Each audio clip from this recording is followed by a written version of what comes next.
रात में ना तुम लोग अच्छी बातों की चर्चा करके सोते नहीं हो।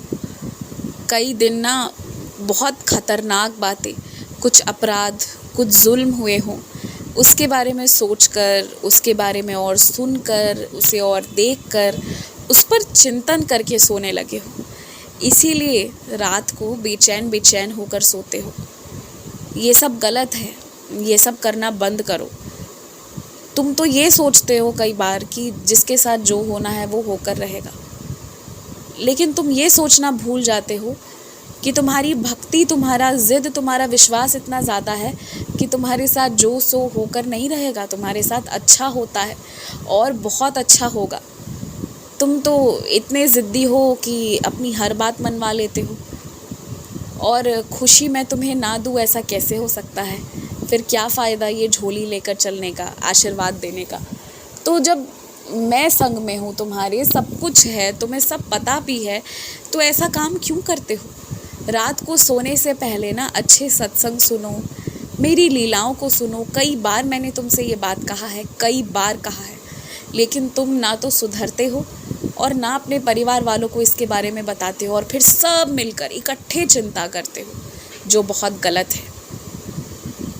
मुझे पता है कभी कभी कुछ अच्छे और सच्चे व्यक्तियों के साथ भी गलत हो जाता है, लेकिन तुम्हें नहीं पता है कि पीठ पीछे वो क्या कर रहे होते हैं। उनके माध्यम से भी कुछ गलतियां हुई होती हैं, पर यह है ना कि अपनी गलतियों को ढकना और दूसरे की गलतियों को उजागर करना, अधिकतर लोग यही करते हैं। और कभी कभी गलती सिर्फ इतनी होती है ना कि जो व्यक्ति अधिक शक्तिशाली है, अधिक नकारात्मक है ना, उनके मुंह पर जाकर उनसे लड़ना भी एक तरह की गलती है। कभी कभी चुप रहकर मन से मुझे शिकायत करके शांति से बैठने से भी समस्या का समाधान हो सकता है।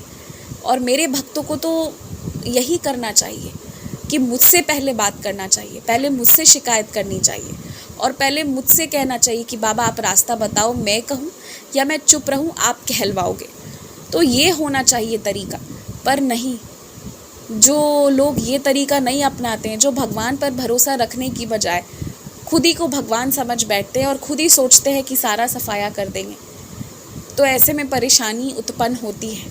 याद रखो, कुछ लोगों का अहंकार बहुत बड़ा है, और अपने अहंकार के चक्कर में ना, कि उनका अहंकार, उनके अहम को ठेस ना पहुँचे, वो कुछ भी करने को तैयार होते हैं।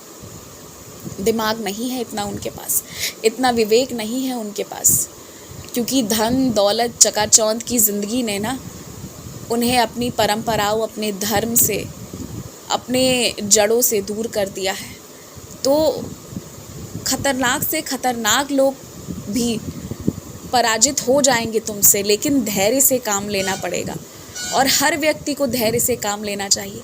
जो हड़बड़ाएगा तो उसका परिणाम तो दुष्परिणाम ही होगा ना। इसलिए बस तुम ये समझो कि अगर किसी अच्छे व्यक्ति के साथ भी गलत हो रहा है ना, तो उसमें उसकी भी गलती है। बिना गलती के गलत नहीं हो सकता किसी के साथ। ये इस सृष्टि का नियम है, जो बोया है वही पाएगा, और जो बोया है वो निश्चित ही पाएगा। बस यही बात है। तो तुम बस अपने कर्मों के प्रति सावधान रहो, और बाकी तुम्हारा भरोसा है मुझ पर, तो सब बढ़िया होगा। खुश रहो।